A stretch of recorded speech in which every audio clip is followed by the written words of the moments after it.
It was a quiet night. Young Yusuf A.S., still a child, woke up with his heart racing. He had just seen something incredible. He ran to his father, Prophet Yaqub, his voice filled with excitement and wonder. "Oh, my father! I saw 11 stars, the sun and the moon, all bowing down to me. This wasn't just a dream, it was a sign." Prophet Yaqub A.S. immediately understood. This dream meant that Yusuf would be raised to a high status, honored by Allah, even above others. But instead of celebrating openly, Yaqub's face became serious. He gently placed his hand on Yusuf and said, "My beloved son, do not tell this dream to your brothers." Why? Because Yaqub knew something Yusuf didn't yet understand. His brothers were already struggling with jealousy. Yusuf was kind, gentle, and deeply loved by his father. And sometimes, love given to one child can create bitterness in others. That night, Yusuf slept peacefully, but a storm was already building inside his own home. Not every danger comes from enemies. Sometimes it begins with jealousy. Days passed, but the jealousy in the hearts of Yusuf's brothers only grew stronger. They watched how their father spoke to Yusuf, smiled at him, kept him close, and slowly their thoughts turned dark. One day they gathered away from everyone. Their voices were low, serious, dangerous. Why does our father love Yusuf more than us? We are stronger. We are more deserving. Then one of them said something shocking. "Kill Yusuf." Silence fell. Another brother quickly said, "No, don't kill him. Throw him into a well instead. That way some travelers will take him far away." They agreed. A plan was set. That same day, they went to their father, Prophet Yaqub, pretending to be loving brothers. "Send Yusuf with us tomorrow. Let him play, let him enjoy." Yaqub hesitated. His heart felt uneasy. "I fear a wolf may eat him while you are careless." But they insisted, smiling, acting sincere. "We will protect him," reluctantly. He let Yusuf go. The next day, they took him far away. No laughter, no games, just silence. Then suddenly, they grabbed him. Yusuf was confused. "What are you doing?" But they didn't answer. They dragged him to a deep, dark well, and without mercy, they threw him inside. A young boy, falling into darkness, betrayed by his own brothers. As he called out, they turned away and left him there. The deepest pain is betrayal from those you trust. Yusuf A.S. sat in the darkness of the well. No light, no sound. No one, just fear and silence. He was just a child, abandoned, betrayed, forgotten, but even in that darkness, Allah was with him. Time passed, then suddenly, voices. A group of travelers had stopped near the well. One of them lowered a bucket to get water. When the bucket came up, there was something unexpected inside. A boy. They were surprised, but not compassionate. Instead of helping him return home, they saw an opportunity. They hid him and decided to sell him as a slave. Yusuf, the beloved son of a prophet, was sold for a few coins. No value, no dignity. He was taken to Egypt and bought by a powerful man. That man said to his wife, "Take good care of him. He may benefit us, or we may adopt him as a son." And so Yusuf entered a new home, a new life.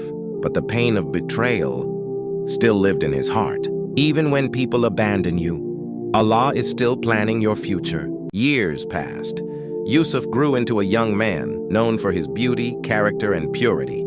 Everyone noticed him, but one person became dangerously attached, the wife of his master, Zuleika. Her admiration turned into desire. One day, she made her move. She locked every door. She created a situation where no one could see them. Then she called him, "Come to me." Yusuf froze. This was a test unlike any before. No one was watching. No one would know, but Yusuf knew. Allah sees everything. He stepped back and said, "I seek refuge in Allah. My master has treated me well. I cannot betray him." He turned and ran toward the door. She chased him. In desperation, she grabbed his shirt from behind. It tore. At that exact moment, the door opened. Her husband stood there. She panicked. "He tried to harm me." But the truth was clear. His shirt was torn from the back. Still, rumors spread across the city, and instead of justice, Yusuf was sent to prison. Ending line, sometimes doing the right thing that still comes with a price.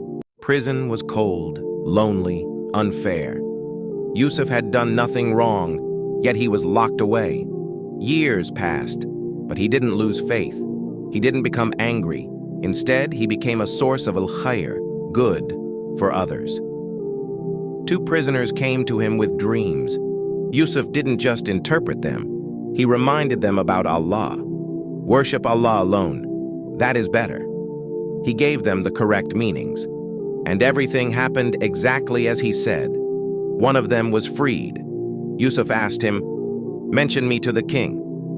But he forgot, and Yusuf remained in prison for years longer. But Allah never forgets. One day, the king had a strange dream. No one could explain it. Then suddenly, the former prisoner remembered Yusuf and said, "I know someone who can interpret it. Even when people forget you, Allah never does." From prison to honor, Yusuf was brought before the king. Calm, wise, patient. He listened carefully to the dream, then explained it with clarity. Years of ease would come, followed by years of famine. He even gave a plan to survive it. The king was amazed, but Yusuf didn't rush to leave prison. He said, "Investigate the truth about my case first." His innocence was proven. His honor was restored. Then the king said, "You are trusted today." Yusuf was given authority over the khazan, treasures, of Egypt. The prisoner became a leader.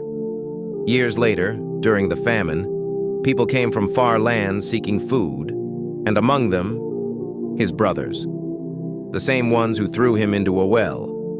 But they didn't recognize him. Yusuf recognized them instantly.